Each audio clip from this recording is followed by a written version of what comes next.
Joining us now is Congressman Adam Schiff. He's the chair of the House Intelligence Committee. Mr. Chairman, it's good to have you with us.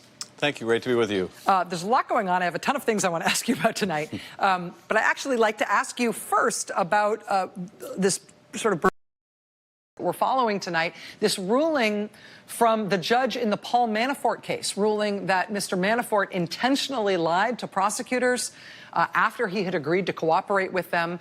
As both the chair of the Intelligence Committee and as a former prosecutor yourself, I just wanted to ask you your sense of how important this ruling is. Well, it's going to be devastating to Manafort. He's going to get none of the benefit of the plea agreement, and I think he's likely to have the judge throw the book at him. I mean, look, this is someone who, after he's arrested, while he's being tried, is found to be witness tampering. And then he agrees to cooperate, and he's found to be lying. I mean, it's hard to have a record more appalling than that to the judge.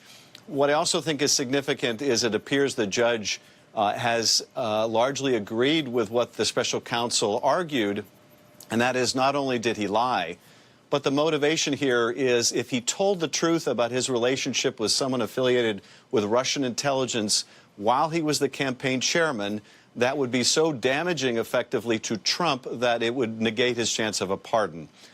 That, to me, is quite telling. It's not just that if he told the truth, it would be damaging to Manafort or Kilimnik, but it would reflect so adversely on the president that he would lose his chance of a pardon. And there's obviously more to that when we find out about those meetings with Kilimnik.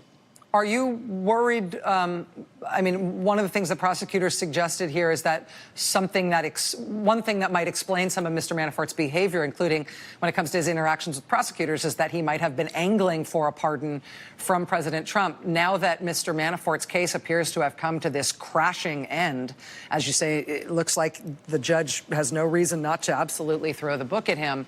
Are you expecting or concerned? Do you have any thoughts on the prospect that this is the moment at which the president might feel most inclined to talk about a pardon when it comes to Manafort? It certainly is a concern, because if there was ever a president to abuse the pardon power, it's likely to be this one. I think Manafort was trying to play it both ways. He wanted to angle for a pardon with the president. At the same time, he knew he could get stiffed by the president because the president, after all, doesn't care about Manafort or anyone else. He cares about Donald Trump. And so he wanted at the same time to try to minimize his sentence and reduce his exposure there and still hold out the prospect of a pardon. But he, I think, clearly felt that he couldn't maintain any possibility of a pardon if he was honest about what kind of a relationship the campaign had through him with this Russian intelligence-linked individual.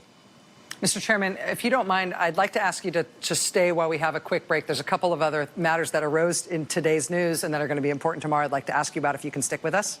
Absolutely. All right. Chairman of the Intelligence Committee, Congressman Adam Schiff, joins us again.